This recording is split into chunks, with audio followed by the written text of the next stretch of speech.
Hey, everybody, it's Dr. John Sherk, and one day off today. Usually we're here on Wednesday. Today it's Thursday. Had a dental appointment yesterday, so we're shifting over one day. But it is Brown Bag Lunch, where I give you all manner of tips and tricks for how to have an optimal workforce in your air conditioning business. So, today I want to talk a little bit about employee de escalation.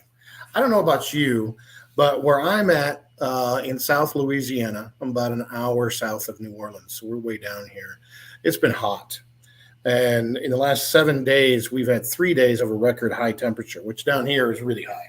So I want to just talk about it. And with high temperatures come people losing their temper. Um, you know, their inner margins, because of the energy and the heat, get smaller, and so people pop off faster, or they just go quiet, which is another variation of the same thing. So let's do this. Let me just go through what is happening when one of your technicians is escalating, or it could be someone in the office, but I really am thinking about the technicians when they're escalating and what to do about it. Okay, so there's 7 kind of predictable phases of this escalation. Of course, it begins with them being in a state of calm. Everything's fine. They're on task. Their behavior is appropriate. They're open to feedback. All good. Then something triggers, right?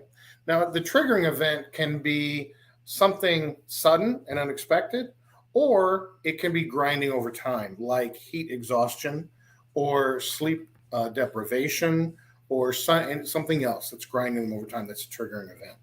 But in any case, when the trigger kicks in, they begin acting badly and they begin to displace anger, but only on a safe target. So if they feel like they can just talk to you, they'll start talking to you. But more likely, they're going to start talking to their peers. They're going to start talking to the guys at the parts house, right? Because those people are safe. And they're going to start making the case for whatever this frustration is that they have. From the trigger point, the next phase is what we'd call agitation, meaning there's increased negative behavior, and they're really now leaning into it. In my research, again, this is a dynamic of personality.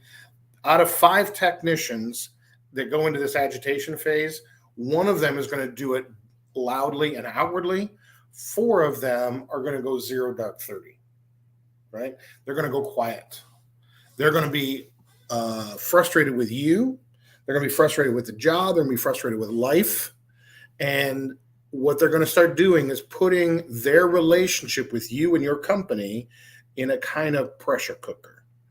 And if no one intervenes over the next little while, this agitation is going to slowly cook down their relationship with you, their relationship with the company, until they're ready to go, I've had it, I'm out of here, right?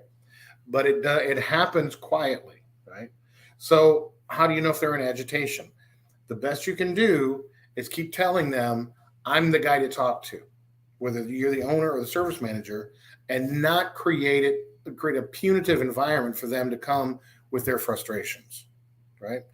Empathy, a listening ear, and you'll get those people coming to you, and you can intervene before they've had enough and you didn't even know what was going on. All right. So you'll see them challenging authority. And then in general, the thing to tell yourself, or the thing to remember here, is that if the response is greater than the stimulus, there's a different stimulus. Okay. If you feel like, man, all we did was ask them the status of their job and they lost their mind, that's not the actual status. Something else is triggering them. Or not status, not the actual stimulus. Something else is triggering that. Okay, so then from agitation goes to acceleration. And this is where the unresolved issue becomes their sole focus. They're beginning to really engage others on this issue.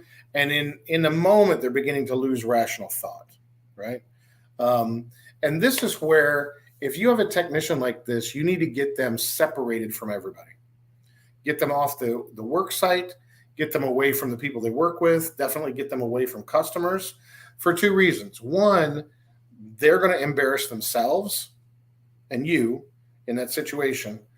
And in the realities of today's work environment, this becomes a safety issue for everybody around them. Okay. So you have to make sure you're tending to all of those issues. Now, meanwhile, uh, in these phases, it is imperative that you resist the temptation to go on this little mountain with them, right? This little acceleration and deceleration with them. You can't effectively lead if, as they accelerate, you accelerate. Well, what is it? Oh, yeah. Well, I'll tell you what. Yeah. What else? Yeah. And I'll tell you too. You can't let yourself do that, right? You have got to. And here's the deal: if you're the owner, if you're the manager, you're the one with all the power, right? And I don't mean that like you're the bad guy. I don't mean that like, shame on you if this bothers you, but you have a card to play that they don't.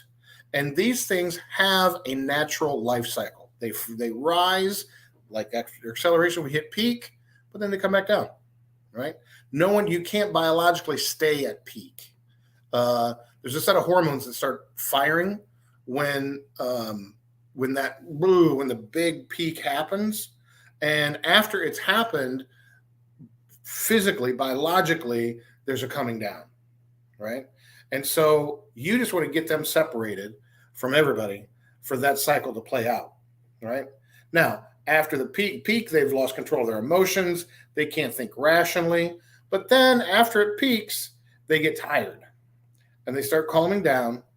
And then eventually they recover and return to logical thinking and participation in structure, and they're ready to return to tasks, right? That's when you have the feedback conversation, okay?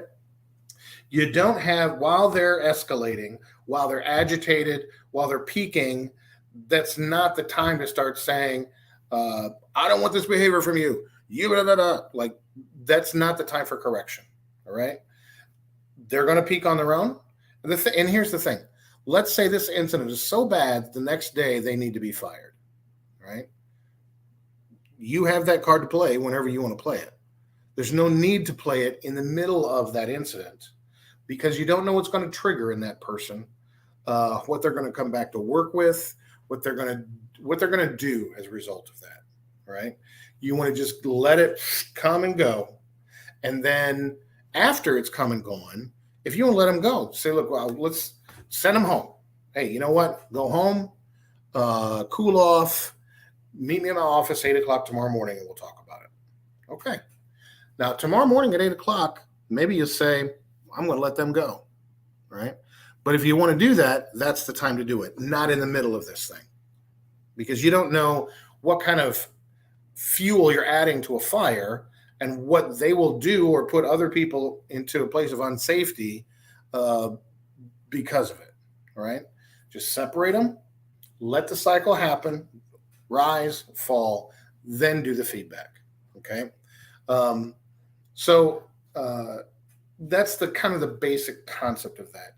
Now, I know I'm talking to some people here who have been in the business for a while, and they come from an old school place where it's just like, if somebody yells at me, the way this thing works is I'm the dominant one. I yell the loudest, and if they don't like it, they can get the out of here, right? In the current work environment, there's several reasons that's not a good idea. I get it. I understand it. It is your company. I totally understand. However, in the current work environment, there are so many workplace violence incidents right now. You don't want to put yourself in that position. You don't want to do anything that could trigger that kind of situation. And it could be a guy who 15 years ago, it wouldn't even cross his mind, but they see it on the news every day. And so you just don't know everything that's going on. So don't press it in that way. And the other thing is, if you become a place where technicians assume you don't listen, and if they raise a problem, you just shout louder back at them, you're lowering the bar of what it's like to work there. And somebody asked me recently, like, they've had some people leave, and we talked about why. And they said, we're not that different than we used to be. And yeah, because the bar has gone up as to how good you have to be with people leading an organization. And also, and as time goes on, if you don't get better, what's happening, you're not tanking. The company isn't tanking.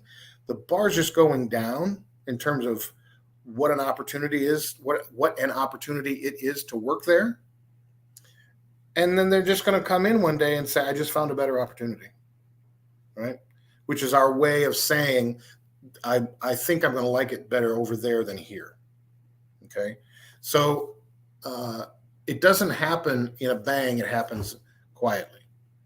But over time, if you allow yourself and your management skills, communication wise, to drift toward average, you're exposing yourself to the risk of someone finding a better opportunity.